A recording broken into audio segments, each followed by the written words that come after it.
उद्यापासून सुरू होणाऱ्या राज्याच्या हिवाळी अधिवेशनाच्या निमित्ताने पहिल्यांदा सर्व पत्रकार बंधू भगिनींचं मी या ठिकाणी स्वागत करतो। आत्ताच आमची मंत्रिमंडळ बैठक पार पडलेली आहे। त्याच्या आधी चहापानाचा कार्यक्रम होता। विरोधी पक्षाने परंपरा पाळत चहापानावर बहिष्कार टाकला आहे, त्यामुळे आम्हालाच आमचा चहा प्यावा लागला। पण आज विरोधी पक्षाची जी काही पत्रकार परिषद झाली ती अतिशय निराशेने भरलेली आणि केवळ त्रागा करणारी अशा प्रकारची पत्रकार परिषद त्यांनी घेतली। खरं म्हणजे त्या पत्रकार परिषदेत अनेक गमती झाल्या। भास्करराव जाधवांनी वडेट्टीवारांच्या बाईकची बॅटरी बंद केली आणि भास्कररावांना नवीन उपरती झाली की काँग्रेस इमानदार होती, सुसंस्कृत होतीच म्हणाले, ते आहे नाही म्हणाले, तुम्ही बघा होती म्हणाले। त्यांना वस्तुस्थिती माहिती आहे काय। आणि अनेक गोष्टी ते जे बोलले त्यानंतर मग पत्रावर सह्या करायलाच कोणी मिळालं नाही, त्यामुळे 2 तास उशिरा आमच्याकडे पत्र आलं आणि शरद पवार गटाच्या कोणाचीच सही त्याच्यावर नाही आहे। त्यामुळे आता त्याचा काही वेगळा अर्थ मी काही काढणार नाही, पण नाही आहे हे मात्र नक्कीच आहे। खरं तर वडेट्टीवार जे आज एकदम जोरात होते ते विदर्भावर देखील बोलले। भास्कररावांनी वेगळा सूर लावला, त्याच्यामुळे तो सूर दुसरीकडे गेला। पण वडेट्टीवारांना मला एवढंच सांगायचं आहे की 2014 पूर्वीचा विदर्भ आणि 2014 नंतरचा विदर्भ हा त्यांनी बघावा। नव्हे तर त्यांच्या ब्रह्मपुरीच्या बाजूलाच गडचिरोली जिल्हा सुरू होतो। 14 पूर्वीचा गडचिरोली जिल्हा आणि आताचा गडचिरोली जिल्हा हा जर त्यांनी बघितला तर निश्चितपणे त्यांच्याही लक्षात येईल की काय बदल घडलेला आहे, सिंचनाच्या सोयींमध्ये काय बदल घडलेला आहे, रस्त्यांमध्ये काय बदल घडला आहे, इन्फ्रास्ट्रक्चरमध्ये काय बदल घडला आहे, हे त्यांनी बघावं असं मला वाटतं। खरं तर एकूण आपण जर बघितलं तर कोणावरच आता आमच्या विरोधी पक्षाचा विश्वास उरला नाही। सुप्रीम कोर्ट, निवडणूक आयोग, पीठासीन अध्यक्ष, सभापती अशा सगळ्या संवैधानिक जेवढ्या इन्स्टिट्यूशन्स आहेत, संस्था आहेत, त्यांच्यावर आग पकड करण्याचं काम हे ते करतायत। कारण म्हणजे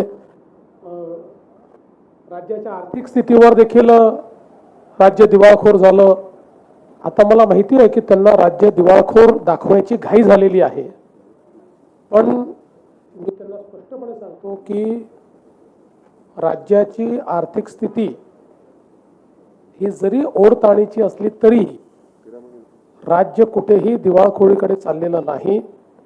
किंबहुना देशाच्या मोठ्या राज्यांमध्ये आजही सर्वात निकषांमध्ये चालणारी अर्थव्यवस्था ही महाराष्ट्राची अर्थव्यवस्था आहे। याचा अर्थ असा माझा दावा नाही की आमच्याकडे खूप पैसे आहेत, पण एवढंच सांगू इच्छितो की ज्या योजना हाती घेतलेल्या आहेत त्या योजना पूर्ण करण्याकरता पैसे आमच्याकडे आहेत ते आम्ही देतो। दुसरं, शेतकऱ्यांच्या संदर्भातही त्यांनी सांगितलं, त्यामुळे जवळपास 92% शेतकऱ्यांना, जे काही पूरबाधित शेतकरी होते आणि ही संख्या 90 लाखाच्या वर आहे, 92% शेतकऱ्यांना मदत मिळालेली आहे। 8% जे शेतकरी आहेत ते KYCचा त्यांचा प्रश्न आम्ही सोडवतो।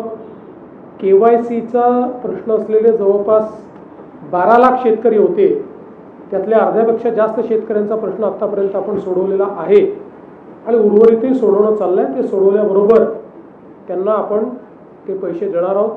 त्यामुळे हे म्हणणं की शेतकऱ्यांना मदत मिळाली नाही, अभ्यास न करता केलेलं अशा प्रकारचं हे विधान या ठिकाणी आहे. आणि आपण जी पावसाची मदत म्हटली होती ती पण गेलेली आहे आणि 10,000 रुपयाची मदत आपण एक जी काही वेगळी देण्याचा निर्णय केला होता तीही पण मदत आपण ही या ठिकाणी पूर्णपणे दिलेली आहे.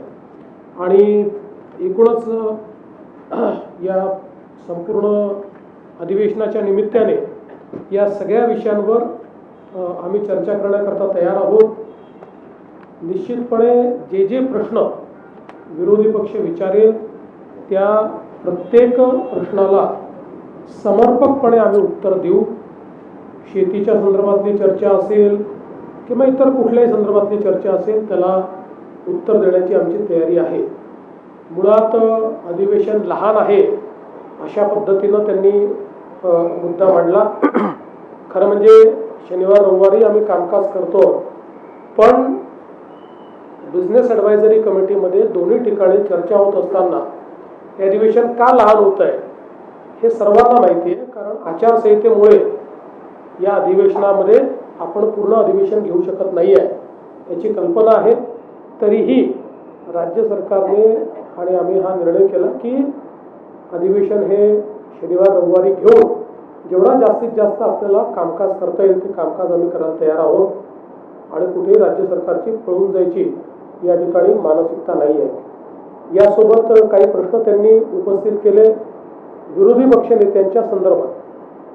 विरोधी पक्षनेत्यांचा निर्णय हा सर्वस्वी माननीय अध्यक्ष महोदय आणि माननीय सभापती महोदयांच्या अखत्यारीत आहे. त्यामुळे त्या संदर्भात जो निर्णय माननीय अध्यक्ष महोदय माननीय सभापती महोदय घेतील तो निर्णय आम्हाला मान्य असेल. त्या संदर्भात आमचा कुठला आग्रह नाही, कुठला दुराग्रह नाही. खरं म्हणजे मुळातच मला असं वाटतं की आत्ताचा विरोधी पक्ष हा दिशाहीन आहे. मुद्दे देखील नाहीत आणि मुद्दे रेटून नेण्याकरता त्या ठिकाणी जे करावं लागतं ते करण्याची इच्छाशक्ती देखील विरोधी पक्षामध्ये दिसत नाही. आणि म्हणून हे अधिवेशन आम्ही चांगल्या पद्धतीनं पार पाडू. जेवढे कामकाजाचे दिवस आणि आपल्याला कल्पना आहे की नागपूरच्या अधिवेशनामध्ये शेवटी आम्ही जे कामकाज करतो ते दुप्पट करतो. कारण नागपूरचं अधिवेशन हे सकाळी लवकर सुरू होतं, रात्री उशिरापर्यंत चालतं. त्यामुळे दिवसाला 5 तास काम करणं अपेक्षित असतं, पण 10 तासाच्या वर काम प्रत्येक दिवशी नागपूरच्या अधिवेशनामध्ये साधारणपणे आम्ही करत असतो. त्यामुळे कुठेही कामकाजाचे तास कमी होतील असं मला या ठिकाणी वाटत नाही. एक निश्चितपणे गोष्ट, कारण नंतर आम्ही दोघंच दिसतोय आणि अजितदादा दिसत नाही याच्यावरच बातमी व्हायची, म्हणून सांगतो की अजितदादा बहारेनला होते, ते आता पुण्यामध्ये लँड झाले आहेत. मुळामध्ये जी काही आपल्याकडे थोडा मध्ये हा जो क्रायसिस झाला त्याच्यामुळे त्यांनाही उतरायला उशीर झाला, ते उशिरा उतरले आहेत पुण्यामध्ये आणि म्हणून ते पोहोचू शकले नाहीत. आता त्यांचा फोन आला होता, ते आता पुण्याहून निघत आहेत. त्यामुळे रात्री 9-9:30 पर्यंत ते नागपूरमध्ये येतील आणि म्हणूनच ते या ठिकाणी हजर नाही आहेत. आणि उद्यापासून पूर्ण वेळ अजितदादा देखील या ठिकाणी असणार आहेत. जवळपास या अधिवेशनामध्ये 18 विधेयकं आम्ही मांडणार आहोत. त्यातले काही फार छोटे छोटे आहेत, अगदी अनुषंगिक आहेत, काही मेजर विधेयक आहेत. अशी 18 विधेयकं आम्ही त्या ठिकाणी मांडणार आहोत आणि या विधेयकांवर चर्चा करून ही विधेयकं सगळी मान्य व्हावीत अशा प्रकारचा आमचा प्रयत्न या निमित्ताने असणार आहे. एकूणच नागपूर अधिवेशनामध्ये सुरुवातीच्या काळामध्ये आमच्या पत्रकारांची काही गैरसोय झाल्याचं मला समजलं, त्याबद्दल त्यांची दिलगिरी व्यक्त करतो. पण कोणीतरी कोर्टात जातं आणि मग काय काय होतं हे आपल्याला माहिती आहे, पण आता त्यातनंही आपण जो काही तो मार्ग काढलेला आहे आणि एक चांगलं अधिवेशन, जनतेच्या आशा आकांक्षा पूर्ण करणारं अधिवेशन करण्याचा आमचा प्रयत्न असेल. आणि विशेषतः नागपूर अधिवेशनामध्ये विदर्भ मराठवाड्यावर जास्तीत जास्त चर्चा व्हावी ही जी अपेक्षा आहे त्या अपेक्षेअनुरूप सत्तारूढ पक्ष तरी त्याच्यावर जास्तीत जास्त चर्चा घडवण्याचा प्रयत्न करेल.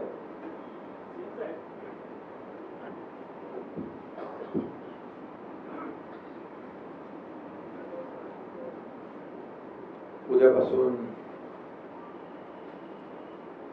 अधिवेशन सुरू होत आहे. आपल्या सगळ्यांचं मनापासून स्वागत. मुख्यमंत्री महोदयांनी अतिशय विस्तृतपणे अधिवेशनासंदर्भात विरोधी पक्षाच्या संदर्भात आपल्या समोर चर्चा केली आहे. महायुती सरकारच्या जो कार्यकाळ आहे 3.5 वर्ष होत आहे आणि आमच्या दुसऱ्या इनिंगला काल परवा 1 वर्ष देखील झाली आणि दुसऱ्या इनिंगचं आपलं हे दुसरं हिवाळी अधिवेशन आहे. त्यामुळे आपल्या सगळ्यांचं पुन्हा एकदा स्वागत करतो. कालावधी कमी असला तरी सुद्धा विदर्भातल्या प्रश्नांना न्याय मिळाला पाहिजे अशी शासनाची भूमिका आहे आणि विदर्भाच्या प्रश्नांवर आता जसं मुख्यमंत्री महोदयांनी सांगितलं की विरोधकांनी चर्चा खरी म्हणजे विदर्भाच्यावर घडवली पाहिजे, परंतु सत्ताधारी पक्ष मात्र विदर्भातल्या अधिवेशनामध्ये विदर्भाच्या प्रश्नांना, समस्यांना, विकासाला न्याय देईल आणि चहापानावर तर त्यांचा जो काही बहिष्कार तो त्यांनी प्रोटोकॉल मेंटेन ठेवलेला आहे बहिष्कार घालण्याचा. त्याबद्दल मी काय बोलू इच्छित नाही, पण एकंदरीत गेल्या आमच्या पहिल्या महायुतीच्या इनिंग मध्ये विरोधक फार जोरात होते. रोज तिकडे आंदोलन, अधिवेशनात, पायऱ्यांवर, सभागृहात कमी पण बाहेर त्यांना आंदोलन करणं आणि तुम्ही सगळं त्यांचं टिप्पण करत होते, त्याच्यामध्ये आनंद मानत होते. ते आमची एवढीच भूमिका आहे की अधिवेशन हे लोकांच्या, जनतेच्या प्रश्नांना न्याय देण्यासाठी, वाचा फोडण्यासाठी आणि सरकारकडून न्याय मिळवून घेण्यासाठी असतं. परंतु विरोधकांना त्याच्यामध्ये काही स्वारस्य राहिलेलं नाही आणि त्यांना फक्त पायऱ्यांवर स्टंट करण्यामध्ये धन्यता ते मानतात. मी एवढंच सांगेन की यावेळचा विरोधी पक्ष अतिशय निष्प्रभ दिसतोय. म्हणजे त्यांची परिस्थिती, जी मी काय कोणाला कमी लेखत नाही, मी कोणावर अशी टीका करत नाही, परंतु अतिशय जी काही अवस्था आहे ती आपण पाहतोय. आणि झालेल्या निवडणुकांमध्ये देखील पत्रकारांनीच विचारलं की महाविकास आघाडीचे कुठे आहे, आपणच होतो, फिरत होतो ना सगळीकडे प्रचारामध्ये, पण म्हणजे नेते सगळे आपल्या घरात होते आणि कार्यकर्ते आपले सगळे वाऱ्यावर होते. कार्यकर्त्यांची निवडणूक होती आणि निवडणूक आयोग, कोर्ट याला नेहमी दूषणं देणारे, खरं म्हणजे ही निवडणुकीची मतमोजणी पुढे गेली, त्यामुळे तरी त्यांना धन्यवाद दिले पाहिजे निवडणूक आयोग, कोर्टाला. नाहीतर अशी परिस्थिती असती की अधिवेशनामध्ये फार वाईट परिस्थिती झाली. कारण महायुती आम्ही काही ठिकाणी एकत्र लढलो, काही ठिकाणी वेगवेगळे लढलो, मैत्रीपूर्ण निवडणूक झाली आणि महायुतीला जवळपास 70-75% त्याहीपेक्षा जास्तीचं यश मिळेल अशी परिस्थिती राज्यामध्ये आहे. काय मी फिरलो, देवेंद्रजी, अजितदादाही फिरले, त्यामुळे मी जिकडे जिकडे फिरलो तिथली परिस्थिती अशी आहे. आणि म्हणून विरोधी पक्ष या ठिकाणी या अधिवेशनामध्ये किती विदर्भाचे प्रश्न उपस्थित करतो माहीत नाही, परंतु आमची सरकारची पूर्णपणे तयारी आहे.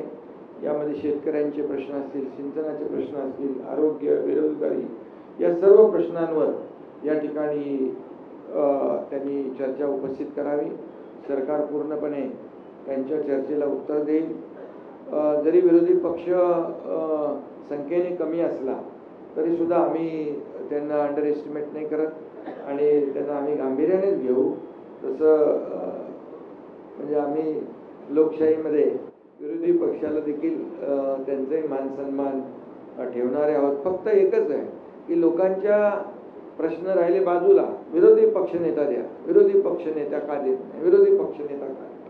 मुख्यमंत्र्यांनी सांगितलं होतं की ते अधिकार अध्यक्ष आणि सभापतींचे आहेत, पण जनतेने त्यांना जे काही नाकारलं, झिडकारलं, विरोधी पक्ष नेता बनणे एवढे पण संख्याबळ नाही दिलं. त्यांनी आत्मचिंतन, आत्मपरीक्षण केलं पाहिजे. लोकसभेमध्ये पण गेल्या मागच्या वेळेस विरोधी पक्षनेता संख्याबळ नव्हता म्हणून नाही मिळालं. यावेळेस लोकसभेत विरोधी पक्षनेता मिळाला. त्यामुळे त्यांनी प्रयत्न केला पाहिजे पुढच्या वेळेसाठी की विरोधी पक्ष नेते एवढे तरी संख्याबळ कसं मिळता येईल, संख्याबळ मिळवा आणि कमवा आणि विरोधी पक्ष मिळवा, पण तरी सुद्धा हा अधिकार पूर्णपणे अध्यक्षांचा आणि सभापतींचा आहे. आमचा कुठलाही त्याला विरोध नाही आणि आम्ही कुठल्याही परिस्थितीमध्ये या ठिकाणी जे काही लोकशाहीमध्ये जे आपल्याला करायचं आहे किंवा जे काही निर्णय घ्यायचे, लोकशाही मानणारे आम्ही आहोत आणि त्यामुळेच 2.5 वर्षामध्ये जे महायुतीने काम केलं त्याची फलश्रुती विधानसभेच्या झालेल्या निवडणुकीत आम्ही टीम म्हणून काम केलं, त्याची फलश्रुती पाहिली. कारण अनेक जे काही स्पीड ब्रेकर टाकले होते महाविकास आघाडी ते आम्ही उकडून टाकले, लोकाभिमुख कल्याणकारी योजना केल्या आणि त्यामुळेच या राज्यामध्ये लँडस्लाईड मॅन्डेट मिळालं. देवेंद्रजी आता मुख्यमंत्री आणि आम्ही ते टीम म्हणून काम करतोय. आपण 1 वर्षाचा देखील पाहिलं की जो कार्यकाळ, 1 वर्षातले निर्णय पाहिले, 2.5 वर्षाचे निर्णय पाहिले, 3.5 वर्षामध्ये जे काय काम केलेलं आहे ते जनतेसमोर आहे आणि त्यामुळे हा लेखाजोखा जो आहे हा जनतेसमोर आहे. विरोधी पक्षाकडून आम्हाला एवढीच अपेक्षा आहे की लोकांचे प्रश्न मांडा. हे काय विरोधी पक्ष नेत्याच्या खुर्चीसाठी, आमची लढाई खुर्चीसाठी कधीच नव्हती. आमचा अजेंडा खुर्ची नाही आहे. आमचा अजेंडा लोकांनी, ज्या लोकांनी आम्हाला खुर्चीत बसवलं आहे त्या लोकांचे प्रश्न सोडवणे, त्यांना त्या समस्यांचा उलगडा करणे, त्यांना न्याय देणं हा आमचा अजेंडा आहे. आणि त्यामुळे निवडणुका झाल्या आम्ही ताबडतोब कामाला लागलो. कुठला आपला एक पहिला प्रकल्प आपण तिथं गेलो, हे निवडणुका झाल्या आता मुंबईमध्ये ऑरेंज गेट तो टनेल आम्ही ताबडतोब काम सुरू केलं. त्यामुळे आम्ही काम करणारे आहोत. ते स्पीड ब्रेकर टाकणारे त्यांचा पाय ब्रेकवर आहे, आमचा पाय एक्सलेटरवर आहे आणि त्यामुळे विकासाचं जे काय आम्ही काम पुढे नेतोय याच्यातून विरोधी पक्षाने थोडा बोध घेतला पाहिजे. हे काय सारखं जळजळ मळमळ जळी स्थळी, आता काय ते विरोधी पक्ष नेता देत नाही, मग उपमुख्यमंत्री पद रद्द करा. अरे मी मुख्यमंत्री होतो तेव्हाही मला घटनाबाह्य मुख्यमंत्री म्हणायचे, आता उपमुख्यमंत्री आताही घटनाबाह्य. अरे काय लावलंय? इतक्या वर्षाचा अभ्यास तरी करा. इतक्या वर्ष राज्यामध्ये काय काय कुठली पदं होती आणि कसा कारभार चालला. महाविकास आघाडीमध्ये आणि उपमुख्यमंत्री पद होतं ते काय घटनाबाह्य होतं काय? इतक्या वर्षाचं जी काय पद आहे ती घटनाबाह्य आहे. थोडा अभ्यास करून कायद्याचा मागचे रेफरन्स सगळ्या गोष्टी माहिती घेऊन बोललं पाहिजे. फक्त आपला एकच जळी स्थळी काष्टी पासे एकनाथ शिंदे. अरे आणि मी तर काय कामातून उत्तर देतो आणि मी आरोपाला टीकेने उत्तर देतच नाही. म्हणून तर जे काही महाराष्ट्रामध्ये लोकांनी मॅन्डेट दिलेलं आहे, कामाला दिलेलं आहे, कामाची पोच होते. आम्ही तिघही काम करतोय, डे नाईट काम करतोय, घरी बसत नाही. आणि त्यामुळे याचं आत्मचिंतन करावं आणि आत्मपरीक्षण करावं आणि नंतर बोलावं. आणि कोण बोलतंय? अरे विधानसभेत पूर्ण अधिवेशनाला पूर्ण वेळ तरी बसा आणि मग बोला. त्यामुळे मी जास्त काय बोलत नाही. आणि यामध्ये मुख्यमंत्री महोदयांनी अनेक गोष्टींना इथं त्याचा उहापोह केलेला आहे. आम्हाला हे अधिवेशन विदर्भात आहे, कमी कालावधी असला तरी सुद्धा त्याच्यात अनेक विधेयकं, अनेक या विदर्भासाठी निर्णय सरकार घेणार आहे. बिलकुल सरकार सगळ्या चर्चेला उत्तर द्यायला तयार आहे. विरोधी पक्षाने फक्त सभागृहात येऊन भांडलं पाहिजे आणि फक्त अधिवेशनामध्ये येऊन फक्त आपली कोणीतरी दखल घेईल आणि मीडियामध्ये आपण सारखे दिसत राहू, यासाठी हे अधिवेशन नाही. हे अधिवेशन विदर्भाच्या जनतेला न्याय देण्यासाठी आहे. आणि तो न्याय सरकार देईल. मगाशी मुख्यमंत्री म्हणाले की 2014 पूर्वीचं विदर्भातलं बघा. मी तुम्हाला सांगतो, सिंचन प्रकल्प महाविकास आघाडीमध्ये असताना शंभूराज इकडे आहे, उद्धव ठाकरेंच्या काळात 2 झाले. 2 का 4 प्रकल्पांना सुधारित प्रशासकीय मान्यता दिली आहे. आणि आम्ही असताना जवळपास 185 सुधारित प्रशासकीय मान्यता दिलेली आहे सिंचन प्रकल्पांना. फरक बघा, कामामध्ये फरक बघा. हे तर एक उदाहरण आहे, बाकी इतर विभागाचे निर्णय पण बघा. त्यामुळे मला जास्त काय बोलायचं नाही. काय याच्यामध्ये शासनाचं कर्तव्य असतं लोकांना न्याय देणं, या जनतेच्या अपेक्षा पूर्ण करणं, जनतेच्या समस्या सोडवणं. आणि मग सर्वसामान्यांचं सरकार म्हणून आम्ही म्हणतो, विकासाला देखील आम्ही चालना देतोय. आज महाराष्ट्र GDP मध्ये नंबर 1 ला आहे, स्टार्टअप मध्ये नंबर 1 ला आहे, परदेशी गुंतवणुकीत नंबर 1 ला आहे, सगळ्या क्षेत्रात नंबर 1 आहे. आणि म्हणून आज जे काही याला म्हणजे जाऊ द्या, वाहवा सोडून द्या किंवा चांगलं काम करताय हे बोलायचं सोडून द्या, पण टीका तरी तुमची सकारात्मक असावी. आदरणीय देशाचे प्रधानमंत्री नरेंद्र मोदीजी यांचं जे काय आपलं देशाचं $5 ट्रिलियन इकॉनॉमीचा गोल जो आहे तो महाराष्ट्र, आम्ही त्याच्यात आमचं कॉन्ट्रीब्युशन आहे, तिथं कुठेही आम्ही कमी पडणार नाही. आणि महाराष्ट्र मोठं राज्य आहे, इन्फ्रा प्रोजेक्ट एवढे मोठ्या प्रमाणावर राज्यात सुरू आहे. देशामध्ये महाराष्ट्र नंबर 1 ला आहे. आणि हे आता काय म्हणाले, दिवाळखोरीमध्ये कोणी विरोधी पक्ष.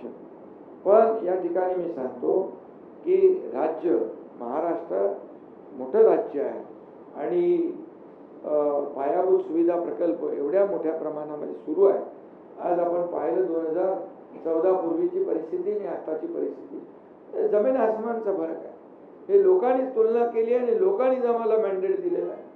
त्यामुळे याचं कुठंतरी आत्मपरीक्षण, आत्मचिंतन विरोधी पक्षाने करावं, एवढीच मी त्यांना माझी सूचना आहे.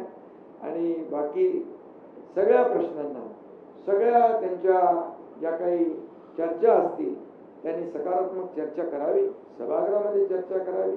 सभागृहामध्ये चर्चेतूनच काही आपल्याला मिळवायचं असेल विदर्भासाठी, महाराष्ट्रासाठी, महाराष्ट्रातल्या जनतेसाठी, विरोधी पक्ष जो आहे हा विरोधी पक्ष या ठिकाणी सरकारकडून समस्यांची उकल करून घेणं, सोडवणूक करून घेणं हे काम असतं. त्यामुळे ते त्यांनी करावं. आणि आम्ही हे अधिवेशन जे आहे, जे अधिवेशन अतिशय सकारात्मक दृष्टिकोनातून पुढे नेणार आहोत, एवढंच या प्रसंगी मी सांगतो. धन्यवाद.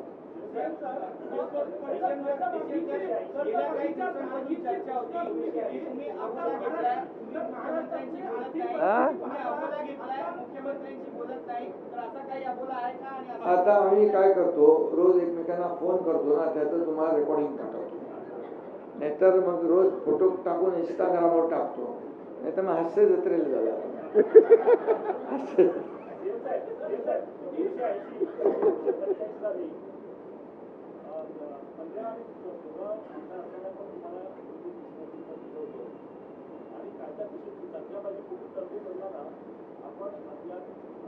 तुम्ही चुकीच्या ठिकाणी प्रश्न विचारताय. याचा निर्णय घेणारे आम्ही नाही, याचा निर्णय घेणारे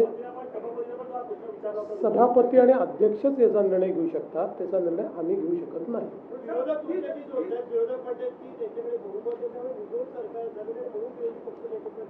असं आहे की विरोधक कशाशी आम्हाला जोडतात, त्यांना आम्हीच दिसतो. जसं शिंदेसाहेब म्हणाले, जळी स्थळी काष्टी पाषाणी आम्हीच दिसतो. तर प्रत्येक गोष्टीशी आम्हाला जोडतात. पण तुम्हाला हे माहिती आहे, विरोधी पक्षनेता घोषित करण्याचा अधिकार सरकारचा नाही, तो अधिकार हा सभापती आणि अध्यक्षांचाच आहे.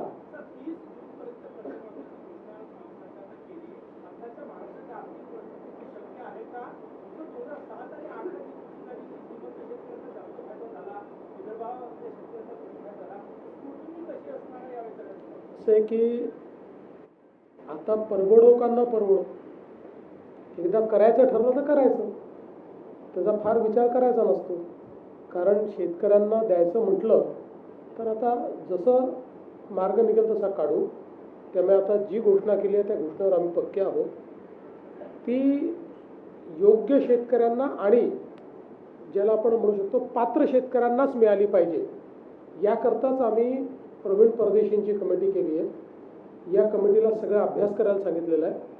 ती कमिटी आम्हाला सुचवेल त्यानुसार त्याचे ध्येय धोरण नियम आम्ही तयार करू आणि पात्र शेतकऱ्यांना त्याच्यामध्ये आम्ही लाभ देऊ.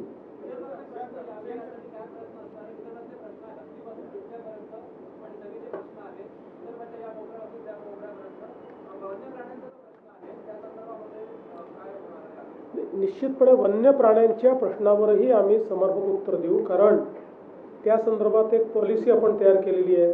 वाघाच्या संदर्भातली पॉलिसी तयार केली आहे, हत्तीच्या संदर्भातली तयार केली आहे, बिबट्यांच्या संदर्भातली केली आहे. तर त्याचं योग्य उत्तर हे आपण त्या ठिकाणी देऊ. आणि मी सांगतो की सत्तारूढ पक्षाच्या वतीनं तर आमचा प्रयत्न असेल की विदर्भातले आणि सोबत मराठवाडा जोडतो मी, कारण मागास भाग जो काही आहे आपला ज्याला म्हणतो आपण, असा जो सगळा त्या भागातले प्रश्न सुटले पाहिजे म्हणून हे अधिवेशन आहे. त्यामुळे विदर्भ मराठवाड्यातले जास्तीत जास्त प्रश्न लागावेत असा आमचा प्रश्न, आमचा सत्तारूढ पार्टी म्हणून प्रयत्न असेल. तसंच विरोधी पक्षांनी प्रयत्न करावा.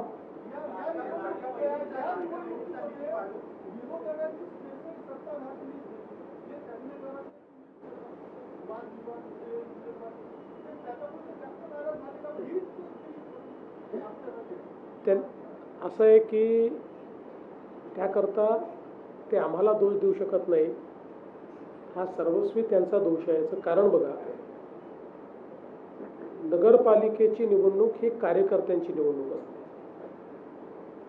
आणि आम्ही तिघांनी बसून हा निर्णय घेतला की जे कार्यकर्ते आपल्याकरता राबराब राबतात, हाडाचं काढं करतात, त्या कार्यकर्त्याच्या निवडणुकीमध्ये आपणही त्यांच्या पाठीशी उभं राहिलं पाहिजे. 4-4, 5-5 वर्षाच्या गॅप नंतर निवडणुका होत होत्या. कार्यकर्त्यांची अपेक्षा मोठी होती. त्यामुळे हाही निर्णय आम्ही केला की सगळीकडे युती होणं शक्य नाही. कार्यकर्त्यांचे ॲस्पिरेशन्स आहेत. त्यामुळे जिथे शक्य आहे तिथे आम्ही युती केली, जिथे नाही तिथे नाही केली. कुठे 2 पक्षांनी केली, कुठे 3 पक्षांनी केली, कुठे कोणीच केली नाही. आणि सिरियसली या निवडणुकीमध्ये आम्ही सगळे उतरलो. मी मुख्यमंत्री असलो तरी 10,000 लोकसंख्येच्या गावातही जाऊन प्रचार करून आलो. कारण जे कार्यकर्ते आमच्याकरता काम करतात, प्रचार करतात, त्यांच्याकरता मत मागणं ही आमची जबाबदारी आहे. दुर्दैवाने विरोधी पक्षातले जे नेते आहेत ते कार्यकर्त्यांना विसरले. त्यांचे कार्यकर्ते लढत नव्हते का? लढत होते. कार्यकर्ते लढले, त्यांनी निवडणुका लढल्याच. पण नेत्यांनी मात्र कार्यकर्त्यांना वाऱ्यावर सोडलं. कार्यकर्त्यांकरता ते मैदानात उतरले नाहीत. आणि याचं एकमेव कारण होतं की पुढची भीती होती त्यांना, हारण्याची भीती होती. जसं त्या ठिकाणी समजा या निवडणुकीत हारलो तर मग आता जे काही आपल्या महानगरपालिकेमध्ये ब्रँड ठाकरे दाखवायचा आहे, मग उबाठा दाखवायची आहे, मग NCP SP दाखवायची आहे आणि आम्ही कसे जिंकणार आहोत, त्याचा फुगा फुटेल, काँग्रेसचा फुगा फुटेल म्हणून यांनी हिंमत केली नाही आणि म्हणून हे उतरले नाही. हे सस्पष्ट आहे.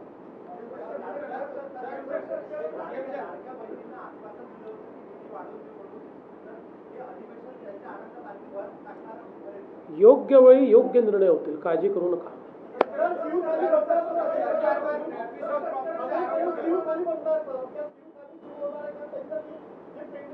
जेवढ्या ठिकाणी शिवथाळी चालली आहे ती सगळी चालू राहील. त्यांची बिलही आम्ही देतो. नव्याने आता केंद्र उघडत नाही आहोत, पण जे केंद्र उघडलेले आहेत ते सगळे चालवणार. काय काय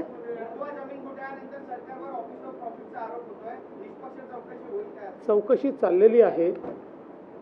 काही लोकांना असं वाटतं की आज सांगितलं की उद्या उत्तर यावं, असं नसतं. चौकशी नीट करावी लागते. कारण शेवटी प्रत्येक चौकशीचा रिपोर्ट हा हायकोर्टात चॅलेंज होतो आणि चौकशी शॉर्टकटमध्ये केली, कोणाला संधी न देता केली तर प्रिन्सिपल ऑफ नॅचरल जस्टिसवर अशा पद्धतीनं हायकोर्ट ती चौकशी समितीचा रिपोर्ट खारिज करते आणि म्हणून योग्य ती संधी देऊन पूर्णपणे निष्पक्ष याची चौकशी होणार आहे. आत्तापर्यंत आपण बघा अतिशय वेळेत या संदर्भात FIR दाखल झालेला आहे, FIRवर कारवाई चाललेली आहे, अटकही झालेली आहे. त्यामुळे इथे काही लपवालपवी करण्याचं कारण नाही.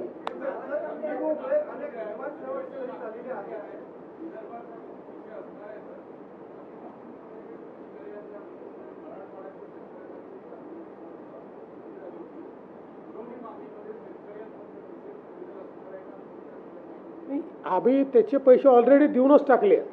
ही जी आम्ही घोषणा केली होती त्याचे पैसे दिले आहेत, त्याची तरतुदी आम्ही केली आहे. त्यामुळे आता त्याची पुन्हा तरतूद करण्याची आवश्यकता नाही. त्यात काही कमी पडले असतील तेवढेच येते.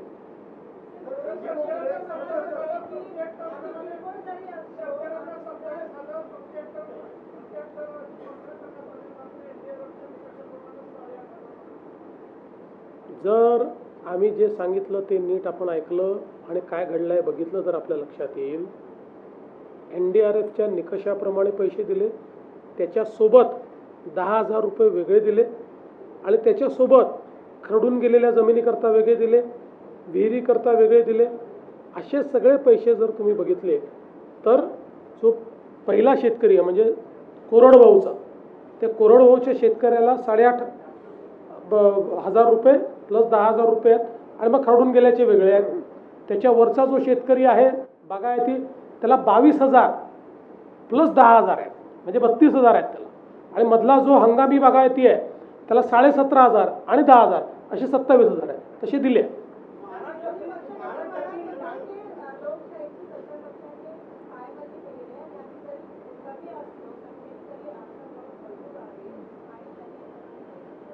भरपूर बळवान आहे.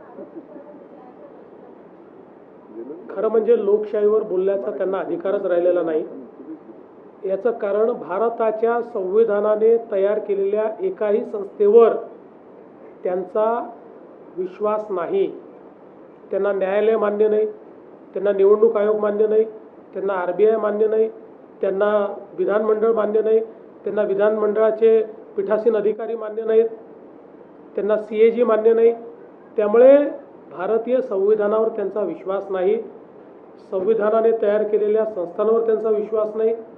त्यामुळे त्यांनी संविधानावर बोलणे हास्यास्पद आहे. अरे पहिल्या बेंचवाल्यांनी जरा मागच्यांना ताबे दे.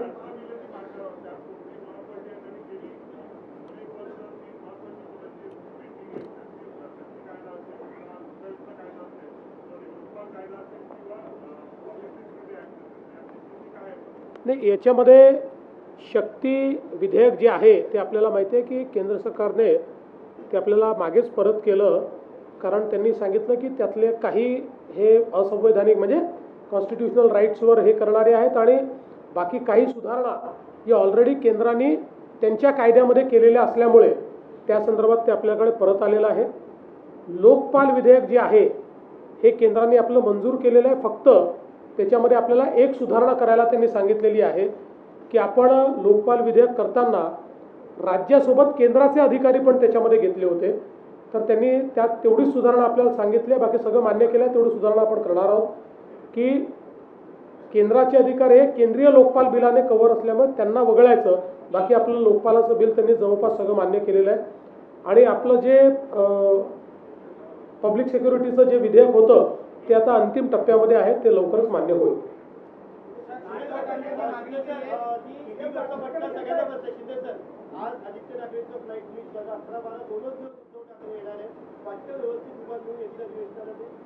मगाशी मी बोललो ना त्याच्याबद्दल.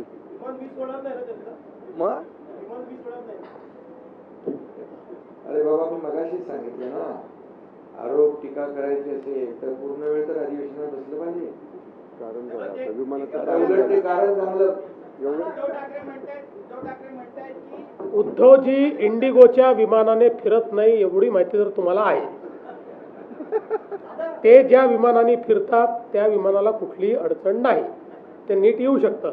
बाकी कोणाला अडचण असेल तर शिंदे साहेबांनी आणि मी समृद्धी महामार्ग बांधलेला आहे. गाडी पाहिजे असेल तर पाठवून देतो. गाडीत बसून 7-8 तासात नागपुरात पोहोचता येतं. नाही, खूप लोक समृद्धीने आले. आले. काय नाही, त्याचं उत्तर त्यांना देऊ ना. त्यांनी त्या संदर्भातला मुद्दा विधानसभेत मांडावा, त्याचं उत्तर त्यांना देऊ.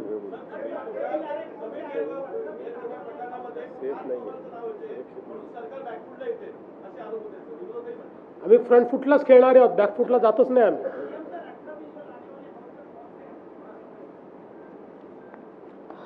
महाराष्ट्र सार्वजनिक विश्वस्त व्यवस्था दुसरी सुधारणा, महाराष्ट्र दुकाने व्यवस्थापना सुधारणा, महाराष्ट्र कृषी उत्पन्न फलन सुधारणा, महाराष्ट्र धारण जमिनीचे तुकडे पाडण्यास प्रतिबंध, महानगरपालिका पाठवून देतो यादी. तुम्हाला त्यांना पाठवा. नाहीतर पटलावर ठेवतो.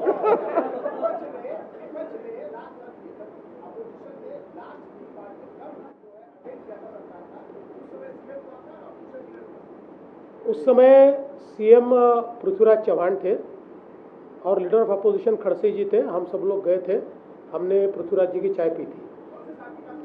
2011 की होगी. 11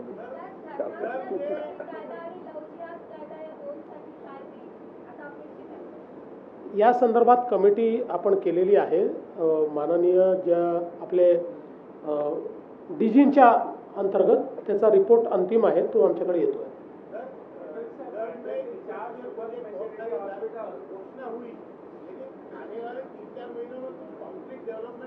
क्या क्या क्या क्या हाँ नहीं, कंक्रीट ही चल रहा है, आप चिंता मत करो, कुछ हल्का नहीं है, सब कंक्रीट चल रहा है. जो अनाउंसमेंट हुई है वो सारी इंडस्ट्री आ रही है. और हम तो बार बार अभी इस हाउस में भी हम बताएंगे कि हमने डावोस में जो करार किए थे उसमें से कितनी आई, क्या स्थिति है, सब बताएंगे.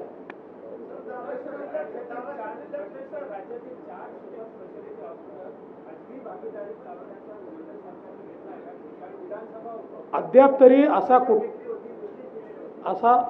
असा कुठलाही निर्णय मंत्रिमंडळापुढे आलेला नाही.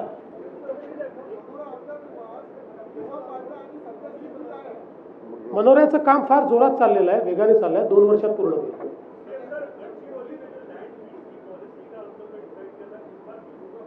नहीं, हो गया ना, उसको तो उसके लिए कैबिनेट ने निर्णय कर दिया ऑलरेडी.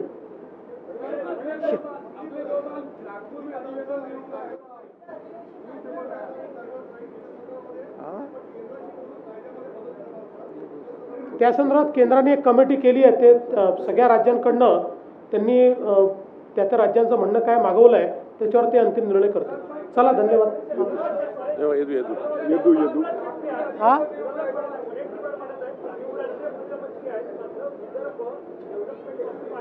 म्हणूनच मी त्यांना सांगितलं जरा बाजूलाच गडचिरोलीला बघा, 14 पूर्वी काय होतं ना आता काय आहे. त्यांचे डोळे बंद आहे, प्रॉब्लेम आहे. काय यदू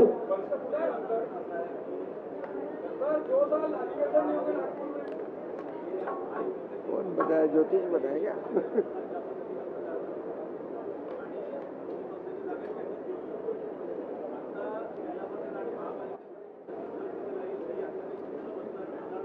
पहिली गोष्ट तर आम्ही जरी एकमेकाच्या विरुद्ध लढत होतो तरी पूर्ण, मी आता समजा ज्या काही सभा केल्या 38 आणि अजून 5-6 फोनवर केल्या 42 सभांमध्ये कोणावरच टीका केली नाही. म्हणजे आमच्या मित्रांवर तर प्रश्नच नाही, विरोधी पक्षावरही टीका केली नाही. माझं एकही भाषण दाखवा की मी ज्यात विरोधी पक्षावरही टीका केली आहे.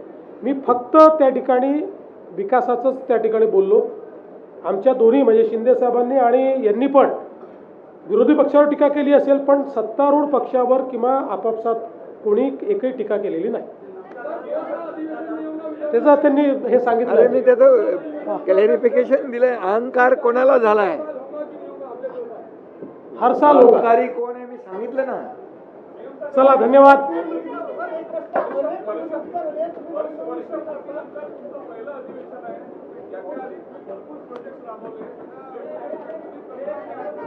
तेही पूर्ण करणार आणि नवीनही करणार. धन्यवाद, सगळ्यांचे आभार.